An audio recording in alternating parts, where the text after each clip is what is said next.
Good morning. It is Sunday, the Lord's Day, but we always have work to do.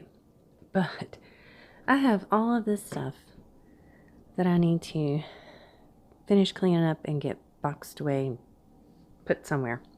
We haven't figured that out yet. But I just kind of wanted to show you what we've done in the past, I guess, week or so. So we had a hard frost come up this past week. So we were just scrambling to get all the peppers and everything that needed to come off just done. So this is Cowboy Candy, aka candied jalapenos. So we did a chop instead of a slice, and it's pretty tasty. This is the first time I've done it, but we had so many mixed peppers between the super hot jalapenos and the you can see the red where we had the sweet Italians. Some of those are left that were actually ready, but not enough to do anything, just one thing with, and a ton of green Italians. So that kind of gave it a little mild, but it's got a kick. We're not talking habaneros, but it's got a kick. So this will be good as a appetizer, like on crackers with cream cheese. And while we were doing that, I had made too much of the brine / syrup. And we decided it tasted so good. You can see the bits that are left in it from the bits of peppers and seeds. But my husband thinks it's going to be a hot wing glaze.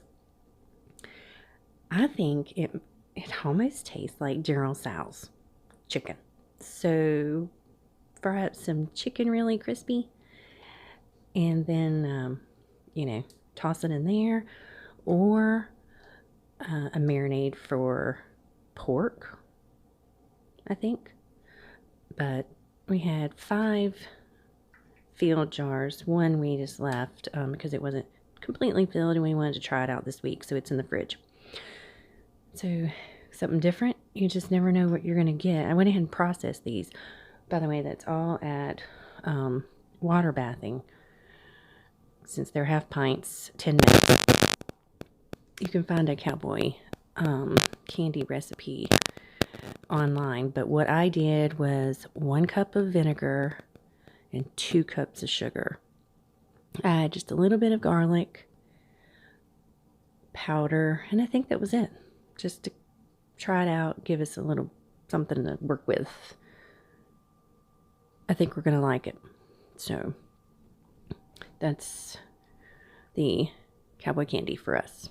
And then a marinade or a hot wing sauce or, whatever. Then if you saw my sweet potato video, this is not them.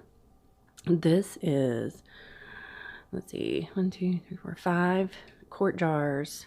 So I had 7 pounds of sweet potatoes left from my 2021 harvest. And they were already starting to try to go to seed / make roots. So I did these in just straight water. This way I can use them, drain them, just use them as mashed sweet potatoes, use them in sweet potato casserole, or I like a black bean sweet potato burrito. Now for that I would chop these up a little bit finer, but they aren't the prettiest just because there's just a lot of room left if they floated, and that's because they just shrank. I thought I packed them really well. I did. I packed them up, filled it up to the 1 inch mark up here, and they just sucked it up and shrank. So anyway, they're still good, even though You can see the tops. They'll be fine. All of that's pressurized. There's no worries. So those will be good for just about anything. Just straight water, no sugar, no seasoning, no nothing. And then I decided to do beans. And I think they turned out really well. This is just some of I did the overnight soak on these and cooked them for a little bit just to get them to boiling, to get them hot for the processing.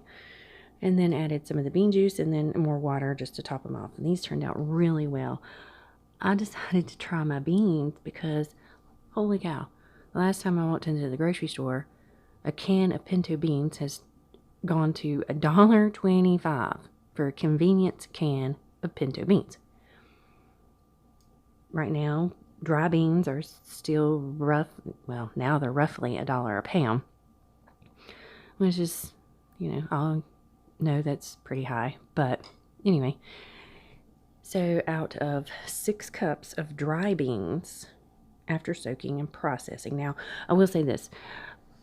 I know that they would, even though I soaked them overnight, I knew that they would, need more water. So I only filled to about 3/4 of the jar and then topped with the boiling water to my 1-inch mark. That way, if they needed more room, they had the water they needed, because you can see they are pretty packed in there.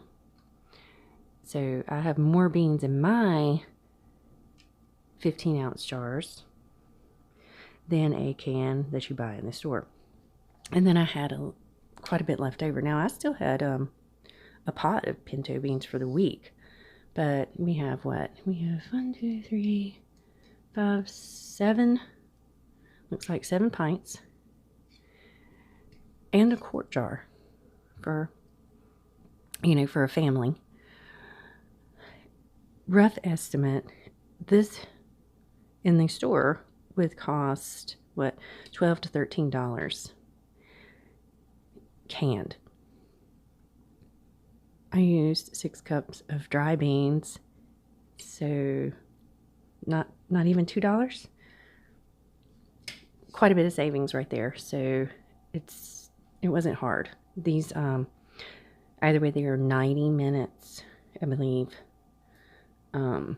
60 on these and 90 on this. So I was able to put all of the sweet potatoes and this one pinto in at 90 in the pressure canner.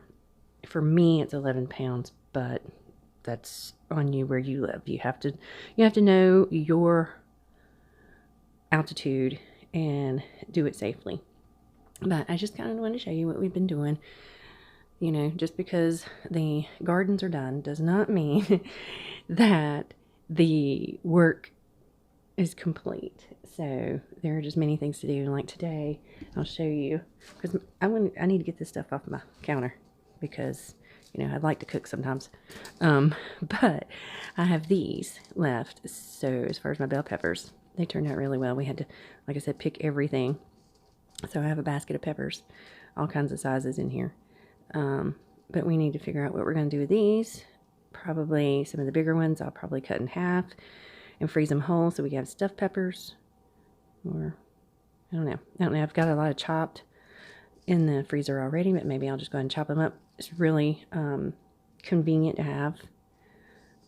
But I haven't had to buy bell peppers, I don't know, since spring, I guess. Well, since they started coming on. So I'll have plenty of bell peppers to use. We've put lots in chopped in the freezer. We've obviously used some fresh through the year, or through the summer. And I went ahead and made sliced up a bunch.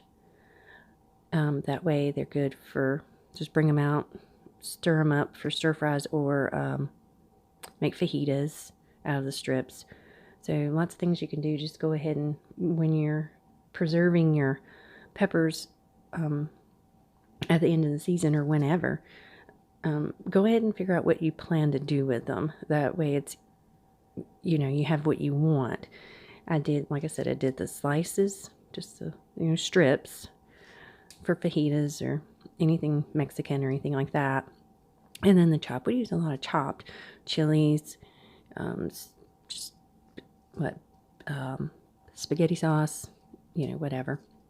So they're already ready to go. You just, oh, one tip on the freezing. I lay mine out on a cookie sheet when I chop them up, and I place that in the freezer and let them freeze for a couple days, flat, individual.